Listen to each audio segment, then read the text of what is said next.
የፈራሁት ደረሰ። በዚህ በሰራኋቸው በዚህ ሰሞን ቪዲዮዎች በዛብህ የነጽናትን ሰርግ ያበላሸዋል ብያችሁ ነበረ። ጓደኛውንና ሚስቱን እንግዲህ አንድ ቦታ ሲያገኛቸው የተሰማው ስሜት ከባድ ነው። ጽናትና ኪራ በስተመጨረሻ ሁሉም ነገር ሳይበላሽ አለቀ ብዬ ነበረ። በእርግጥም ሁሉ ነገር ፕሮግራሙ አልቆ ሁሉ ነገር አዳራሽ ላይ ያለው ነገር የምግብ መብሊያ ዝግጅቱ ብቻ ነበር እንጂ ምንም የቀረ ነገር አልነበረም። ጉልበትም ሰማዋል፣ ሁሉም ነገር አልቋል። ግን በስተመጨረሻ በዛብህ ደግሞ መጨረሻው እንዳያምር አድርጎታል።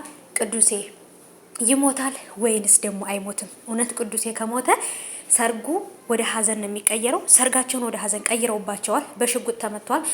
ራኬብ ከጣገቡ ሁና እንግዲህ ሰዎችን እየተጣራች ነው። ተዘርሯል፣ ወድቋል። ምን የሚፈጠር ይመስላችኋል? ሰላም ውድ የተከበራችሁ የቻናሌ ተከታታዮች እንዴት ናችሁ? ከኔ ጋር ሁሉ ሰላም ነው። ሰላማችሁ ይብዛልኝ ባላችሁበት ውድ ቤተሰቦቼ። ለዚህ ቻናል አዲስ ከሆናችሁ ሰብስክራይብ አድርጋችሁ ቤተሰቡን ነባሮች እንኳን በሰላም መጣችሁ ብያለሁ።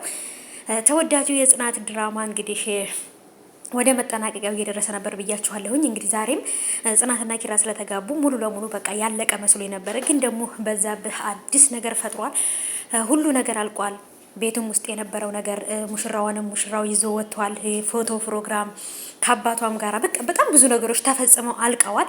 አዳራሽ ውስጥ ግን ደግሞ ተከትሎ እንዴት እዛ ቦታ ላይ ሊያገኛቸው እንደቻለ ባላቅም እንግዲህ ደርሶ ሁሉ ነገር አበላሽቶታል። በእርግጥ ሁሉ ነገር እስከ መጨረሻው ድረስ ባይሄድም እስከ አዳራሹ ድረስ አሁን ላይ ምግብ እየተበላ በነበረበት ሰዓት ላይ ነው እንግዲህ በዛብህ ደርሶ ይሄን ነገር ያደረገው። እውነት በዛብህ ያደረገው ነገር የወረደ ነው።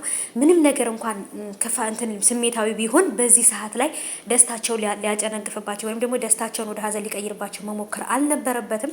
በእርግጥ እሱ ከበፊትም ጀምሮ አላማውና እቅዱ የነበረው የጽናትን አባት አንገት ማስደፋት፣ ደስታቸውን ወደ ሀዘን መቀየር ስለነበረ ያ ዛሬው የተሳካለት ይመስለኛል። ምክንያቱም ኬክ ተቆርሶ ቀለበትም አድርገው ሁሉ ፕሮግራሙ አልቋል። በእርግጥ አልሐምዱሊላህ ሁሉም ነገር አልቋል። ግን መጨረሻ ላይ የተወሰነች ፓርት ከቀረች በኋላ ምግብ ተበልቶ ሰዓቱ አልቆ መሰነባበቻው ሰዓት እየደረሰ ባለበት ሰዓት ነበር እንግዲህ ይሄ ነገር የተፈጠረው። ቅዱሴም ባለበት ተዘርሯል።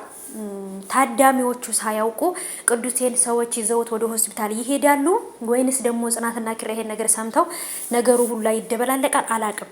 ቅዱስ በነገራችን ላይ በዛብህ ነገሮችን በጉልበት ለማድረግ አትሞክር፣ በመነጋገር እንፈታዋለን፣ ተረጋጋ ምን ልታደርግ ነው ብሎት ነበር። እንደውም እዛ ጋር ቅዱሴን አይደለም ሌላ ሰው ወይ አባቷን ወይንም ጽናትን በሽጉጡ ይመታቸዋል ብዬ ነበር ፈርቼ የነበረው።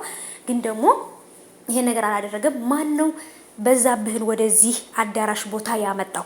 ማን ነው ይህንን ሰርግ ለማበላሸት ይህንን ሰርግ መጨረሻው እንዳያምር ለማድረግ ያሰበው ሰው ማን ነው? በጣም ግራ ተጋብቻለሁ። በእርግጥ የቀለበት ፕሮግራሙም የሽማግሌዎችንም የአባትን ጉልበት ስሞ መውጣት በቃ እነዚህ ነገሮች ሁሉ አልቀዋል። መጨረሻ ላይ ግን የመጨረሻው ሰዓት ላይ ነበረ በዛብህ ይሄን ነገር ያደረገው። የእውነት በጣም አዝኛለሁ። ቅዱሴ መሞት የለበትም። ቅዱሴ አይሞትም። እስኪ ሀሳባችሁን ኮሜንት አስቀምጡልኝ። እኔ በጣም ፈርቻለሁ። ብቻ ግን ቅዱሴ ባይሞትና ቅዱሴ ምንም ነገር ባይደርስበት ደስ ይለኛል። ምክንያቱም ሰርጉ መጨረሻው እንዳያምር